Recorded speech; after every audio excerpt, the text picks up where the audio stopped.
ઉપલેટામાં આજથી 2 દિવસ માર્ક્સવાદી સામ્યવાદી પક્ષનું 24મું રાજ્ય અધિવેશનનું આયોજન।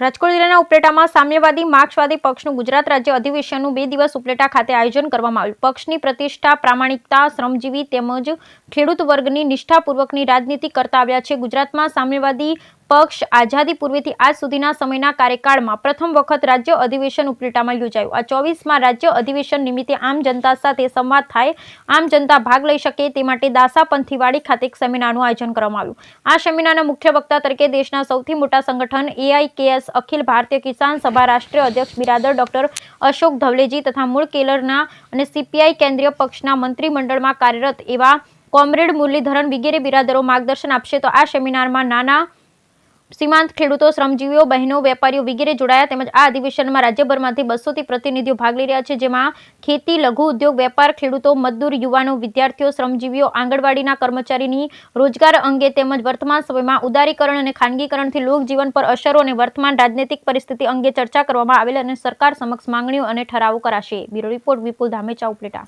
કૈલાસબેન રોહિત, ગુજરાત આંગણવાડી કર્મચારી સંગઠન મહામંત્રી અને ઓલ ઇન્ડિયા ફેડરેશન સચિવ।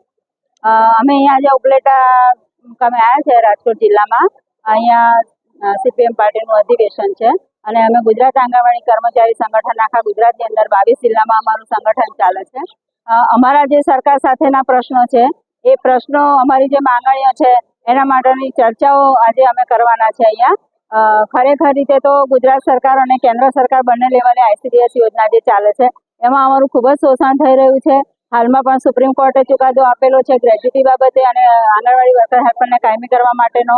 હાલમાં પણ હાઈકોર્ટમાંથી પણ ચુકાદો આપેલો છે કે આંગણવાડીની સેવાઓ 45 વર્ષથી ચાલે છે તેને કાયમી કરવામાં આવે, એને વર્ગ 3-4ના અધિકારી ગણવામાં આવે અને લઘુત્તમ વેતન હાલથી ચાલુ ધોરણે શરૂ કરવામાં આવે।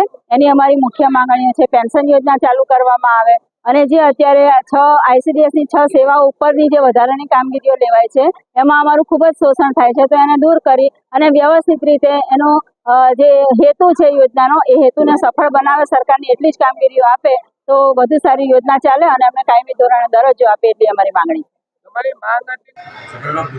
है।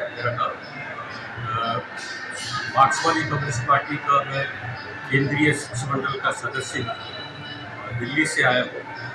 आज खास उपलेटा में मार्क्सवादी कम्युनिस्ट पार्टी की गुजरात राज्य की सम्मेलन कॉन्फ्रेंस है। इस कॉन्फ्रेंस में गुजरात की परिस्थिति के बारे में चर्चा होने वाली है। गुजरात में भाजपा के शासन काल के दौरान क्या क्या हुई है, क्या क्या सरकार ने की है और लोगों की हालत क्या है, कितनी खराब हुई इस हालत, सब तमाम चीज़ों, राजनीतिक, आर्थिक और सामाजिक परिस्थितियों के बारे में चर्चा करेंगे। ये 2 दिन के अधिवेशन, ये 2 दिन का अधिवेशन जो है अलग अलग राज्यों में, हिंदुस्तान के हर एक राज्य में जहाँ हमारी पार्टी की शाखा है उन तमाम राज्यों में पार्टी के इस तरह के कॉन्फ्रेंस होने वाले हैं। और आखिर में जाके मदुरै, तमिलनाडु के मदुरै में 2 से 6 अप्रैल को राष्ट्रीय अधिवेशन उसके तैयारी के रूप में, तैयारी स्वरूप जो है तमाम राज्यों में सम्मिलित होने वाले हैं।